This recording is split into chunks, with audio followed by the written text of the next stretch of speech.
পতেঙ্গার coast guard পূর্ব zone থেকে আমাদের সাথে যুক্ত হচ্ছেন রিপোর্টার পার্থপ্রতিম বিশ্বাস। সরাসরি চলে যাচ্ছি তার কাছে। কর্পোরেশনের তেলবাহী জাহাজ বাংলার জ্যোতিতে আগুন লাগার 4 দিনের মাথায় আবারও কিন্তু শিপিং কর্পোরেশনের জাহাজ বাংলা সৌরভে কিন্তু ভয়াবহ বিস্ফোরণের মাধ্যমে আগুন লাগার ঘটনা ঘটেছে।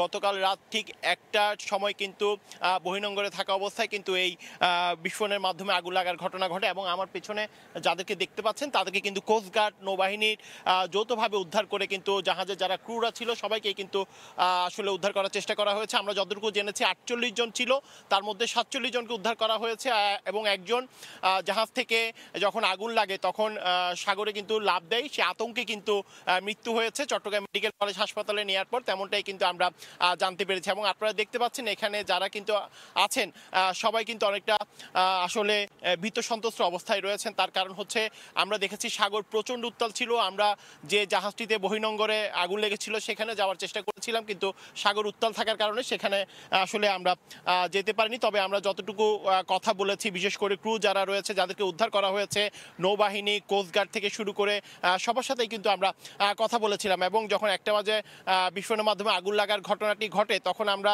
দেখেছি কোস্টগার্ডের পক্ষ থেকে উদ্ধার কাজ চালানো হয়েছে, নৌবাহিনীর পক্ষ থেকে কিন্তু উদ্ধার কাজ চালানো হয়েছে। প্রথমেই আসলে যে বিষয়টি নজর দেওয়া হয়েছে যারা সেখানে ক্রুরা ছিলেন তাদেরকে যাতে উদ্ধার করা হয় এবং সেই বিষয়টিতেই আমরা দেখেছি সবাই নজর দিয়েছে। অনেকে কিন্তু আগুন লাগার পরে সমুদ্রে ঝাঁপ দিয়েছেন।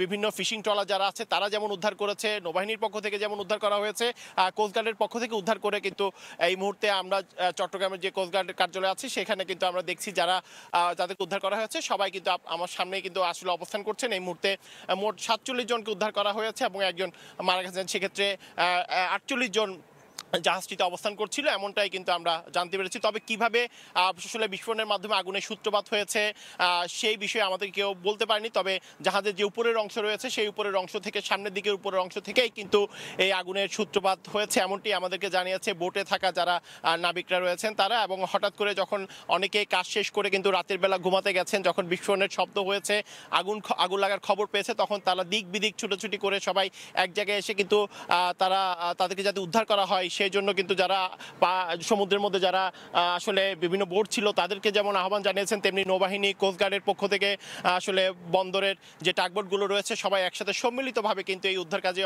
যায় এবং তাদেরকে উদ্ধার করে নিয়ে আসে। কিন্তু 4 দিন আগে বাংলার জ্যোতিতেও কিন্তু আমরা দেখেছি এই ভয়াবহ বিস্ফোরণের মাধ্যমে আগুন লাগার ঘটনা ঘটেছিল, সেখানে 3 জনের মৃত্যুর ঘটনা ঘটেছে।